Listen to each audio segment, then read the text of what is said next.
went into her daughter's bedroom. "Wake up," she whispered softly. Quietly. The little girl rubbed her eyes, confused. Her mother grabbed a phone, turned it off, and carefully hid it inside her daughter's doll. "This is our secret," she said gently. "Don't tell anyone." Then she held her daughter's small hand, walked to the front door, and broke it open. That was the night everything ended. Or maybe that was the night everything began. Once upon a time, she had a beautiful marriage. Her husband loved her, truly loved her. He wasn't always the cold, unstable man people would later see. In the beginning, he was protective, passionate, devoted. He built a world around her, a luxurious home, a respected name, a life many women would envy. But love alone is not enough when a man is broken inside. As a child, he was locked in his room by his mother whenever he made mistakes. She punished him with silence, controlled him with fear. He grew up believing love meant possession, believing control meant protection, believing if he held someone tightly enough, they would never leave. And that fear followed him into marriage. Over time, his love became control. His protection became obsession. His moods became unpredictable. He was bipolar, sometimes warm and gentle, sometimes cold and explosive. And then there was the affair. Not because he stopped loving his wife, but because broken people sometimes search for validation in the wrong places. She endured for her daughter until the night she discovered the truth hidden in the basement. That night, she went downstairs because she heard something. A sound, a whisper, a movement. She unlocked a door she was never meant to open, and inside, there was a woman. Weak, pale, hidden. Alive. The woman her husband had been seeing. But this wasn't just an affair. Something terrible had happened. And instead of protecting the truth, they hid it. That was when she ran. But her husband chased her. He caught up with the car. In that moment, she knew she couldn't win. So she made the most painful decision of her life. She left her daughter in the car and ran into the forest alone. Because the doll held the secret. Evidence. Proof. But while running, the doll slipped from her hands. Her husband found it.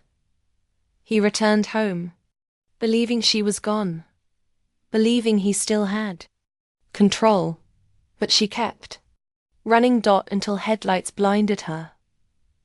A car hit her, and everything went black.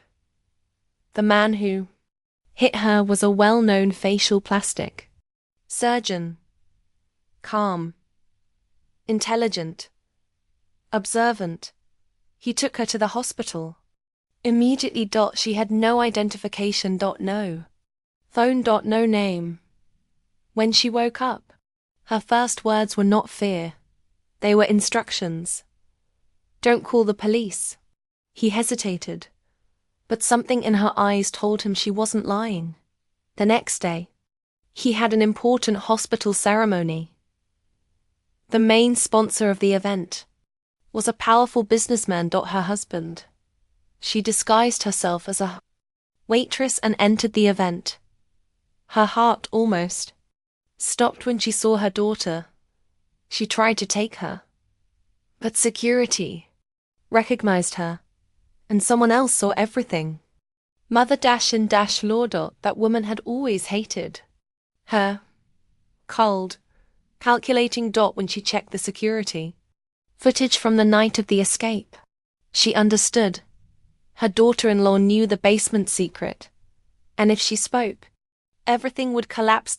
So without telling her son, she hired someone to kill her. The attempt failed. Terrified, exhausted, hunted, she went to the doctor. "Change my face," she begged.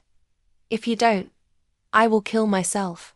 At first, he refused, because he had fallen in love with her. from the moment he saw her. But when she stood on the edge of a building, ready to jump, he had no choice. He agreed. Before surgery, she did something smart. She applied to a cleaning agency. To work as a maid in her own house. So she could return. So she could take her daughter.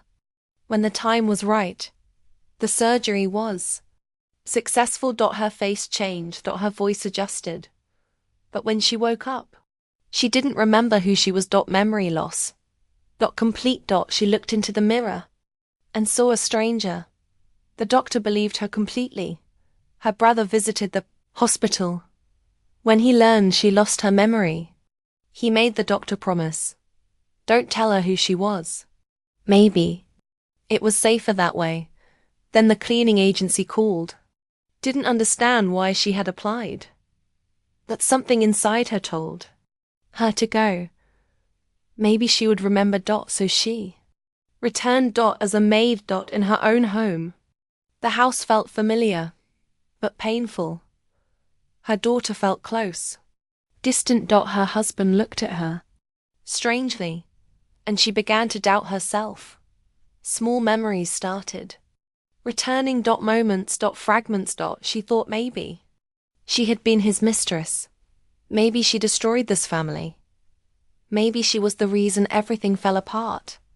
Until one day, she opened the basement door again. And everything came back. The locked woman. The lies. Manipulation. The affair. The emotional abuse. The bipolar. Rage. Everything. She began investigating quietly. And the final truth was even more shocking.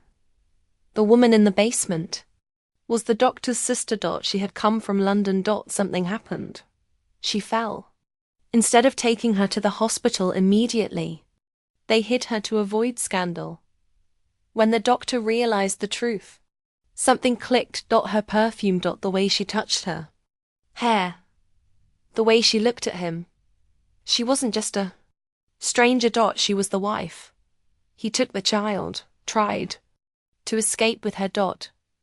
But the little girl screamed, "Help me," to her mother, even though her face was different, even though her voice had changed.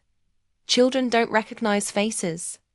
They recognize love. In that moment, the husband understood something devastating. His daughter was asking a stranger for help, which meant he had already lost her. He stopped. His hands trembled. He gave the child to her. And for the first time in his life, he let go, overcome with guilt, trauma, and the realization of everything he had destroyed. He ended his life, not out of hatred, but out of hopelessness. In the end, there was no grand revenge. No loud victory. Just silence, healing, and a new beginning. She kept her new face, but she reclaimed her identity. Not as a victim, not as a stranger, but as a survivor. She raised her daughter with honesty, with calmness. With love. And beside her stood a man who chose protection without control, love without possession. She looked into the mirror one last time, and this time she recognized herself, not because her face was the same, but because her soul was no longer afraid. And that is the story of the stranger in the mirror. A woman who lost her face, lost her memory, lost her life, only to finally find herself